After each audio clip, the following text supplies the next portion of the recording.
Central line insertion is a basic skill that every anesthetist has to know, and unfortunately most of us don't get to put central lines that often, and many of you must be getting this opportunity to put once or twice in a year, and whenever you don't do anything that frequently, you can't develop a mastery over the technique. Now you have classic, most of you may not be having access to the ultrasound. So today I am going to show you a new technique how to do it without ultrasound. All of you know the classic landmark technique, that is the identifying the two heads of the sternocleidomastoid, go at the apex and go towards the ipsilateral nipple and all that. Now I am going to show you a new technique today. What in this technique is, you have to very closely observe and identify the jugular venous pulsations which are visible in many patients, almost in 70% of the patients. So it is basically the moment if you are able to identify the jugular venous pulsations, it becomes very easy. So once you are identified, you have to forget all about your anatomical landmarks. Identify the point. I am going to show you here by identifying the jugular pulsations that I can see. I am going to mark it with a marker pen. Now many times these pulsations may not be that visible. So what you can do is just put little bit of sterilium just to make the surface wet, and now they become very easily visible. Now here is the point where I am seeing the pulsation. So I am just going to mark it with a marker pen. Then I am going to take the ultrasound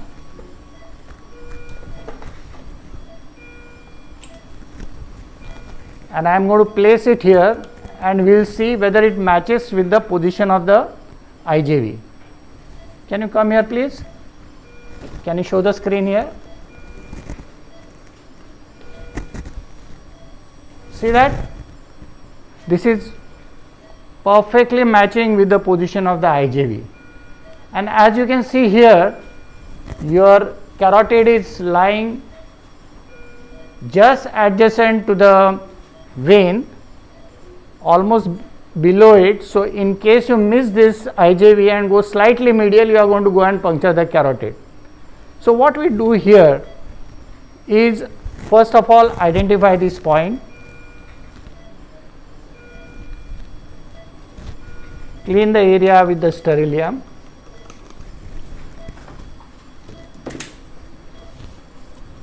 and I am going to mark this point with a hypodermic needle, just a small puncture here, okay, in the skin, so that once I clean the area and drape the area, this ink mark is going to go away, but the puncture mark will stay. There are two concerns when you are doing the IJV puncture. The two worries are either puncturing the carotid or puncturing the pleura. Now there are two ways to avoid this. Very simple technique. What you do is, you have identified this point. Can you show here please? So you just take your insertion point 1 centimeter. Can you zoom in?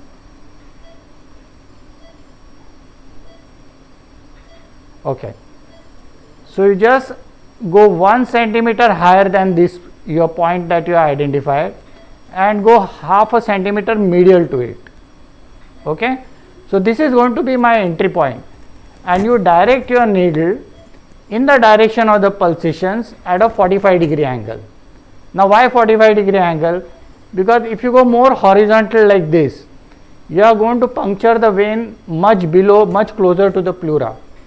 Whereas if you go at 45-degree, you are going to puncture the vein in the neck. You are nowhere close to the pleura. So one complication is ruled out. Second is, since you are going from medial to lateral direction, you are always going away from the artery, right? So there is negligible chance that you will puncture the artery by this technique. Now we'll just clean and drape the area and then we'll see the actual procedure.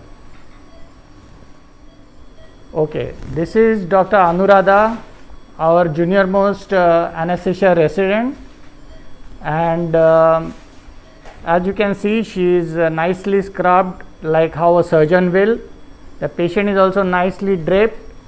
So this procedure has to be taken very seriously, and the sterility precautions should be just like how a surgeon takes sterility precautions for his surgical field.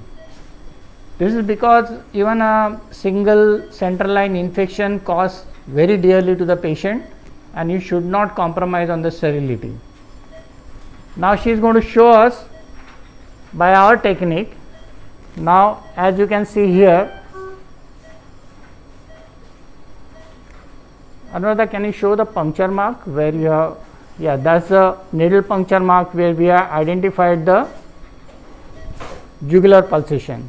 Now she is going to go 1 centimeter higher and half centimeter medial, and she is going to go in the direction of the pulsations, and she is going to just go and try and hit the pulsations.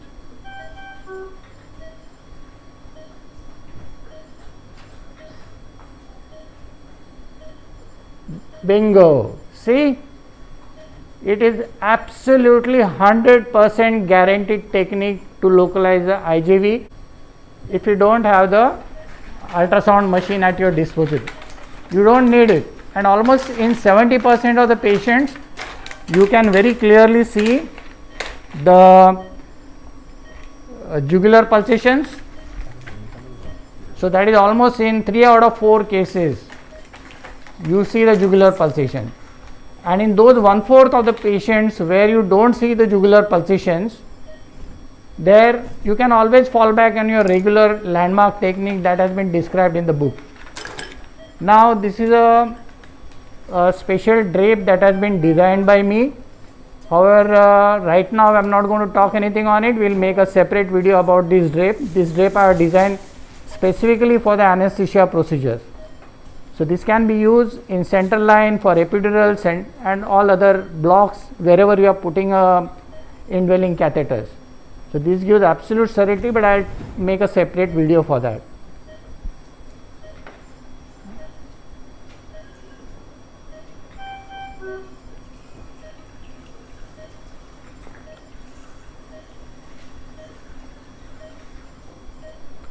See how it is? She is our junior most anesthesia resident, and she is doing it like a pro in fast puncture. That is the beauty of this technique. Now she has kept the guide wire ready, and the rest of the procedure is as usual, so I am not going to show you that. Thank you so much.